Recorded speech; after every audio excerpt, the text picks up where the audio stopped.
بسم الله الرحمن الرحيم. الحمد لله والصلاة والسلام على رسول الله. عزيزان وخوشويستان بينران وبيسران، السلام عليكم ورحمة الله وبركاته. لواني أمرويا باسێکی ڕازگۆیی یەکەین، بەڵام ڕازگۆیی لەگەڵ چێیە؟ الصدق مع الله. باسێکی ڕازگۆیی یەکەین لەگەڵ خوای گەورەیە، زانین تا چەندێک لەگەڵ پەروەردگارە ڕاستین و دڵمان بە خۆمان خۆشە و دڵمان بە نیەت و کردەوە و قسەکانمان خۆشە. وڵڵی خۆشەویستەکەم، ئەتوانی لەگەڵ هەموو دنیاە درۆ بکەیت، ئەتوانی لەگەڵ نزیکترین کەسەکانی خۆتا درۆ بکەیت، وڵڵی ئەتوانی لەگەڵ خێزانەکەی خۆتا درۆ بکەیت، ئەتوانی لەگەڵ هاوژینەکەی خۆتا درۆ بکەیت، ئەتوانی لەگەڵ ئەو جمکەیە کە پێتەوە نووساوە و لێو جانابۆتەوە تەنها سەرتان جیاوازە و قاچ و سکتان یەکە، ئەتوانی درۆ بکەیت. بەڵام هەیهاتە هەیهات ئینسان بتوانێت لەگەڵ پەروەردگاری خۆیە، لەگەڵ خوای گەورەیە کە یەعلەم ما توەسویس به نەفسه درۆ بکات. وڵڵی خۆشەویستەکەم، ئەتوانی هەموو دنیا ڕازی کەیت، بەڵام خوای گەورە بە یەک شت لێت ڕازیە بێ، تەنها ڕازگۆیی لەگەڵیە. بابزانین هەر یەکەمان چەند ڕازگۆین لەگەڵ خوای گەورەیە. ئەو کردەوانەی کە ئەیکەین لە نیەتەوە دەست پێیەکات، زانین چەندێ نیەتەکەمان بۆ خوایە، چونکە خوای گەورە نیەتی تێکەڵی ناوێت، نیەتێکی ناوێت 100% بۆ خۆی نەبێ، کار و کردەوەیەکی ناوێت ئەگەر هەمی بۆ خوا نەبێ. خوای گەورە ئەوێت ئەوەی کە پێی بەخشیوین لە دڵ هەمی بۆ خۆی بێ، شتێکی تر قبوڵ نییە لە دڵی ئینسانە جێ بگرێ. يوم لا ينفع مال ولا بنون إلا من أتى الله بقلب سليم. أبي أم دڵە سەلیم بێ، ئەبێ ئەم دڵە پاراو بێ، ئەبێ ئەم دڵە غێری خوای گەورەی تیانە بێ. چۆن بتوانین ئەمە بکەین؟ بەڕاستی قورسە، بەڕاستی لەدەست هەموو پیاوێک و لەدەست هەموو ئافرەتێک نایەت، ئەمە بە هەموو کەسێک ناکرێ. چۆن بتوانین خەڵکی دەوروبەر، خزم و کەس، کۆمەڵگا، ئیعلام هەمووی لە مێشکی خۆمان دەربێنین، یەک شت لە دڵ و لە زهنمانە بێ، پێی بوتێ تەنها خوا. چۆن نەتوانین ئەم نیەتانە خاوێن کەینەوە بۆ خوای گەورە، ڕووکەش و ناواخنمان وەکو یەکتری وا بێ. ولقد فتنا الذين من قبلهم فليعلمن الله الذين صدقوا وليعلمن الكاذبين. خوای گەورە فەرمێ پێشینەکانی ئێوەم تاقی کردەوە بۆ ئەوەی کە خوای گەورە ڕازگۆکان سدقەکەیان دەرخات و ئەوانەی درۆژ لەگەڵ خوای گەورە ئەکەن ئاشکرا بن. بۆیە هەموو ئەو تاقیکردنەوانەی لەسەرمان دێت لە دنیاە هەمووی بۆ ئەمەیە کە ئەوەی ڕاستی دڵەکانمان دەرکەوێت. خوای گەورە ئەوەی کە لە ناخمانەیە بیهێنێتە ئاشکرا، کامی بۆ خۆی بووە، تەنها بۆ خۆی بووە، و کامەشی خەڵک و خەوشی تێکەڵ بووە بیتادە و بەسەرمانە و هیچی نەوێت. بۆیە ئەبێت ئەم قسانێکی ساکەنە منی کەم ئەگەر خوای گەورەی پەنامان بە هەمی بۆ خۆی نەبێ، قوبوڵی ناکە. یەکەم کەسانێک کە ئاگریان پێخۆشەکرێت لە ڕۆژی قیامەتە پیاوێکە قسەی کردووە لە پێناوی خوای گەورەیە. خوای گەورە ئیهێنێتە پێشەوە فەرمێت چیت کرد؟ فەرمێ خوای گەورە لە هەر مەجالێکە، لە هەر دەعوەیەکە، لە بەر هەم کامێرەیەکە، لە هەموو سۆشیال میدیایەکە، لە هەر شوێنێکە قسەیەکی خێرم شک بردبێ کردومە بە مینبەر و قسم بۆ تۆ کردووە لە مەسلەحەت و لە بەرژەوەندی دینەکەی تۆ. خوای گەورە فەرمێ کەدەبت. سبحان الله، کەلیمەیەکی چەند قورسە. لە قیامەتە ئەو کەلیمەیە کە پێوتێ شۆک، کە پێوتێ سەدما، پێمان بڵێ درۆت کرد، قسەت کرد بۆی کە پڵێ بڵێن زیرەکە، پێ بڵێن زمان پاراوە، وتیان بەڵێ، دەی لێرە بەشت نییە. ئەی تۆ بۆچی بەخشیت؟ وڵای خوایەکە منیش بۆیە بەخشیم هەتاوەکو هەرچی کون و کەلەبەر و ڕێگەکانی تۆ نەمانێ هەر هەمووی خێر و سەدەقەی تیا بکەم. نا، خێر و سەدەقەکەی تۆ وەکو زین العابدین نەبوو.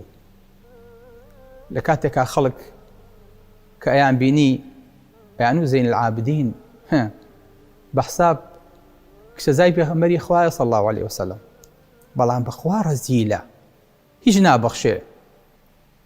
دوایی کە وەفاتی کرد، لە کاتێکا ئەیان شۆرد کە سەیریان کرد شانەکانی شوێنی حەبل و شوێنی قولاپی پێوەیە، کە سەیریان کرد لە مەدینەیە 100 ماڵ کە شەوان ئازوقەیان بۆ چوو، هەمویان بێبەش بوون، تیانە و پیاوەی خێری پێکردن چۆن بوو کە وەسفیان کرد کە سەیریان کرد زین العابدین بوو.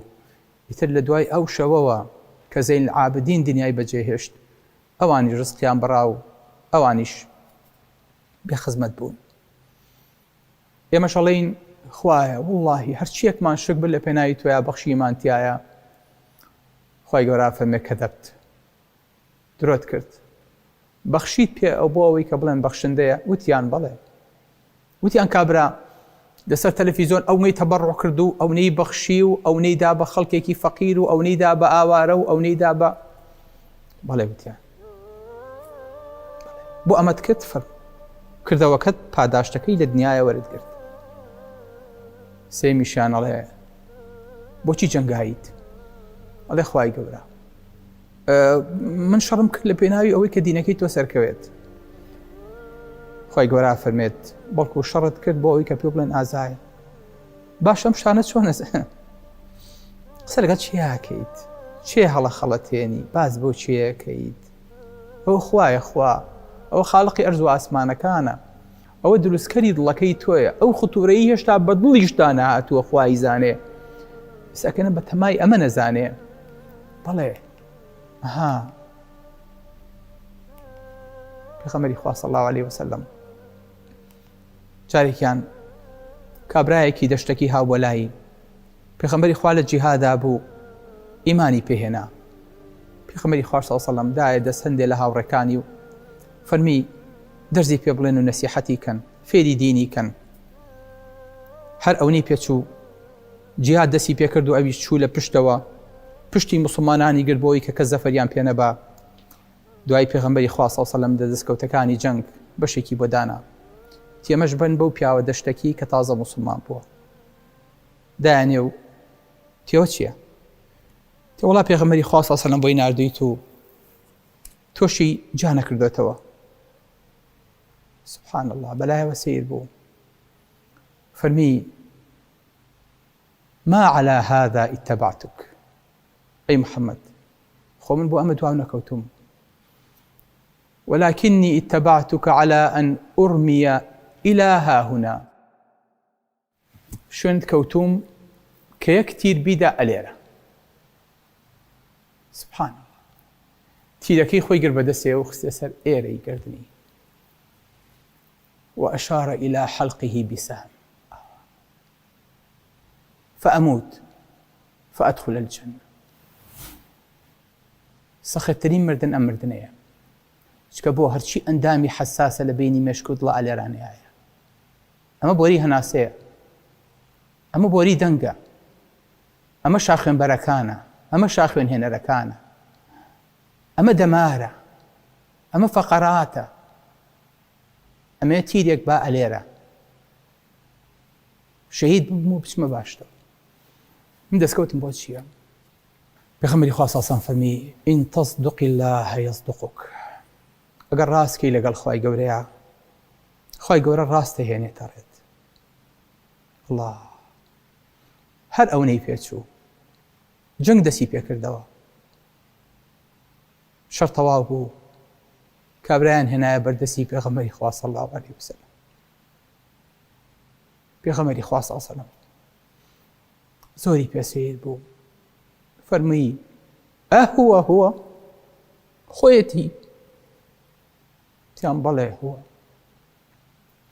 سەیریان کرد تیرێک ئالێریدا لەو شوێنەی کە خۆی پەنجەی دیار لەسەر دانابوو، ئەو سامەی کە خۆی شوێنەکەی دیاری کرد. سبحان الله، سێرە ئینسان مردنەکەی خۆی دیاری کە. لەوانەشە هەر بەو تیرە شەهید ببێت کە خۆی بۆ دژمنی هەڵدا و دژمنەکەی بۆی هەڵداوەتەوە. سبحان الله. فەرمی صدق الله فصدق. ڕاستی کە لەگەڵ خوای گەورەیە، خوای گەورەش ڕاستی هێنایە ڕێ. کاممانم پیاوەین کە پێغەمبەری خوا صلی الله علیه و سلم بی پێچێ لە جبەکەی خۆیەوە و بڵێ اللهم هذا عبدك خرج مهاجرا في سبيلك فقتل شهيدا أنا شهيد على ذلك. خوای گەورە ئەمە عەبدی تۆیە، لە پێناوی تۆیە جەنگا و لە پێناوی تۆیە شەهید بوو. لەوانەیە تا ئێستا پیاوە دوورکان نوێژی نەکرد بێ، بەڵام تێگەیش ڕازگۆیی یعنی چی؟ تێگەیش خوا یعنی چی؟ چەند بێ منەتاناڵێ محەممەد من بۆ ئەو دوام نەکەوتوم، ئەوەشم ناوێ. سبحان الله، چەند خۆشە ئینسان ئاوا بێ، دڵی یەک پارچە 180 پلە بگۆڕێ لە کاتێ ئیمانە هێنێ. بەڵێ ڕازگۆیی لە هەموو شتێکە، ڕازگۆیی لە نیەتە، لە قسەیە، لە گفتارە، لە عەزمە. خوای گەورە ڕازگۆیی لە هەموو شتێکە هێناوە. فەرمێت ربي أدخلني مدخل صدق وأخرجني مخرج صدق. ئەبێ چوویتە هەر کارێکەوە بەڕاستی بچیتە ناوی هەموو خۆتی بیتێ، بەڕاستیش لی بێتە دەرەوە. واجعل لي لسان صدق في الآخرين. زمانێکی ڕازگۆییم بیتێ. قسەی شێ؟ قسەی ئیبراهیمە. سبحان الله، هەرچی زمان هەڵەهێنێتەوە وەصفی ئیبراهیمەکە و باسی چاکەی ئیبراهیمەکە. هیچ قەومێک لەسەر زەویان نییە ڕقی لە ئیبراهیم بە یاخود جایەتی بکە. ئیبراهیم هەمووی بە باوکی خۆی زانێ و هەمووی بە پێغەمبەری خۆی زانێ. إن المتقين في جنات ونهر في مقعد صدق عند مليك مقتدر. يعني قسە ئەبێ صدق بێ، پێگە ئەبێ صدق بێ، شوێنی قیامەتە ئەبێ صدق بێ، بەهەشتە ئەبێ صدق بێ، هیچ نەما صدقیتیانە بێ. بخوا برام لەم دەرگایە و نەچیتە ژوورەوە، قەسەم بە پەروەردگار هیچ بە هیچ نابێ. بەرەو هەر یەکەتان محاولە بکات ئەم ڕازگۆییە لە خۆیان بچێنێ، هەوڵ بات ڕازگۆ بێ لە هەموو کردەوەکانیان. پێغەمبەری خوا صلی الله علیه وسلم ئەم سیفەتە جوانانانەی ڕازگۆیی کە پێوتی ئەصدیقیە لە پێغەمبەران فێرە بێت و ئەیدا بە سەحابەکانی خۆی. بۆیە دەرەجەی صدیقی لە دوای پێغەمبەران لە هەموو دەرەجەیە بەرزترە، کە هەر کاتێ باسی صدیقەکەین ئەبوو بەکری صدیقمان بیرێتەوە. ئەلە جارێکیان کە چوین بۆ ئەشکە و لەگەڵ پێغەمبەری خوایە صلی الله علیه وسلم چوون بۆ نزیکی شاخەکە، شوێنێکم بۆ پێغەمبەری خوا حازر کرد و بۆی پێغەمبەری خوا تیا ئیسراحەت کات. دوای شوانێک هات و مەڕەکەیم دۆشی و شیرەکەم دا بە پێغەمبەری خوا صلی الله علیه وسلم. فەرمێ فەشەریبە حەتا ڕەضیت. فەرمێ پێغەمبەری خوا صلی الله علیه وسلم شیرەکەی خواردەوە حتا من تێر بووم. پێغەمبەری خوا شیرە خواتەوە، ئەبوو بەکر لێرەوە تێرە بێ. ئەمە ناوەنی چی؟ ئەم صدیقیەتیەیە کە دەست هەموو کەسێک ناکەوێ. پێغەمبەری خوا صلی الله علیه وسلم ئازاری پێگا، ئەبوو بەکر ژان ئەچێتە دڵی. بۆیە کابرا کە لێ پرسێ فەرمێت ئەبوو بەکر ئەم پیاوە چییە لەگەڵتانە؟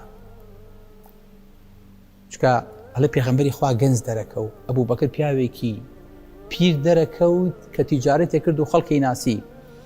يعني من هذا الرجل الذي بين يديك؟ أم پیاوە چیەکە لە پێشتەوە ئەڕوا؟ أي هذا الرجل يهديني السبيل. ئەمە ئەم پیاوەیە کە ڕێگەم پیشانەیە. خەڵک وایە زانی چاوساغێتی، خەڵک وایە زانی ئەبوو بەکر ڕێگە نازانێ، بەڵام ئەبوو بەکر زۆر دوورتر لەمەیە بینی بە زمانێک حاڵیەکردن کەوا تێ بگەن کە تەنها ڕێگەی دنیای پێنیشانەدا، بەڵام نەیەزانی مەبەستی ڕێگەی دنیا و قیامەتە. بەڵێ بۆیە ئەوانەی کە لەگەڵ خوای گەورەیان ڕازگۆن هیچ شتێکیان نامێنێ بۆ بەهەشت، تەنها ئەوەندەی کە بمرن و بچنە بەردەستی خوای گەورە و خوای گەورەش پرسیاریان لێ بکە. بڵێ أن قد صدق عبدي. الله کە لە ناو قەبرا پرسیاری لێ ئەکرێ، پرسیارەکان زۆرن، مەلایکەتەکان تەنها جوابەکان وەرەگرن، بەڵام ئەوە سەنتەری سەرەوەیە کە ئۆکەیەکا و کە سەح لە شتەکانەدا هەرچی جوابێتەوە مەلایکە بەس ئەینووسێ، نازانێت چی لێدڵتایە. خوای گەورە لەسەر و حەو ئاسمانەوە تۆیەک لە ناو قەبر و لە ناو تاریکاییە بەڵێت ئەن قەد سەدەق عەبدی، عەبدەکەم ڕاستی کرد. ئیتر ئالەو ساتەوە خۆشی دەست پێیەکە، ئالەو ساتەوەیە قەبرەکە بێ بە باخی لە باخەکانی باشت. بێنە بە چاوی خۆشەویستەکەم، واللهی ئەو دار و پەردووی کە ئێستاکەنە بەردەستمانایە، کە ئێستاکەنە ئێمە لەسەرین و ئەڵێن باش و پیاوە ناو ئەو دار و خۆڵ و قوڕیات چییە کات، ڕۆژگارێ دێت چی نەژێرێەوە. بێنە بە چاوی خۆت، ئالەو شوێنەیە کە کەس ئاگای لێ نییە و کەس فریاد ناکەوێ. خوای گەورە پێ بڵێ ئەن قەد صەدەق عەبدی. بەڵام بەبارەکەی تریشا هەیە، ئەن قەد کەذەبە عەبدی، عەبدەکەم درۆی کرد. خوای گەورە پەنامان با کە ئاوامیان پێ بوترێ لە قەبرەکانمانە. بۆیە لە دنیاە شتێک هەیە پێوتێ جیهازی کەشفی درۆ. پرسیاری لێ یەکەن جیهازەکە و لێ بەستن، ئەگە بە درۆ جواب بیتەوە زەبزەبات و شێوازی بیرکردنەوە دەگۆڕێ، ئەڵێن درۆت کرد، قسەکانە ڕاز نەبوو، ئەترافەکە دۆک و خۆی نەبوو. خوای گەورە پێویستی بەم جیهازە نییە، هەرچی بڵیت هەرچی بکەیت ناتوانیت درۆ بکەیت، ناتوانی لێیلا بیت. ئای ڕۆژگارێ دێ کە هەر دیفاعەکەیت، هەڵێ من نەبووم، من نەمکرد، وا نەبوو، بێدەنگ دەستەکە بێنە جواب، قاچەکە بێنە جواب، پێستەکە قسە بکە. وما كنتم تستترون أن يشهد عليكم سمعكم ولا أبصاركم ولا جلودكم. ئای ڕۆژگارێ بواتانە زانی ئەمانە لەسەر ئێوە نایەتە جواب. هەیلەوە مەنزەرێکی سەیرە، پێستەکە قسە بکات و بڵێ ئەیوا و ئاوات نەکرد، قاچ و دەست و هەمووی بێتە وەڵام، تەنها دەم بێ قسە نەکات. بەڵێ ئەو ڕۆژە جیهازی دیاریکردنی درۆ هەل لە ناو ناخی خۆتە نەس بکرێ و هەر خۆشی شایەتی و لێدا. بۆیە خۆشەویستەکانم پێشوی بگەین ئەو ڕۆژە، با ئەم دڵڕە بکەین بە ئاسمانەوە، با هیچ خەوش و خەڵتەیەکی دنیا و ئینسانی تیان نەهێڵین، با تەنها ئەم دڵە لەگەڵ خوای گەورەیە ڕاستکەینەوە، با ئەم دڵە وا لێ بکەین کە سادق بێ. قەسەم بەخوا ئەو کاتە زمانیشمان سادقە بێ، کردەوەشمان سادقە بێ، حاڵیشمان سادقە بێ کە لەگەڵ خوای گەورەیە ڕاست بووین. خوای گەورە هەموو دەوروبەر و هەموو دنیامان بۆ ڕاست دەکاتەوە. سلام عەلەیکم وەرەحمەتوڵڵاهی وەبەرەکاتوه.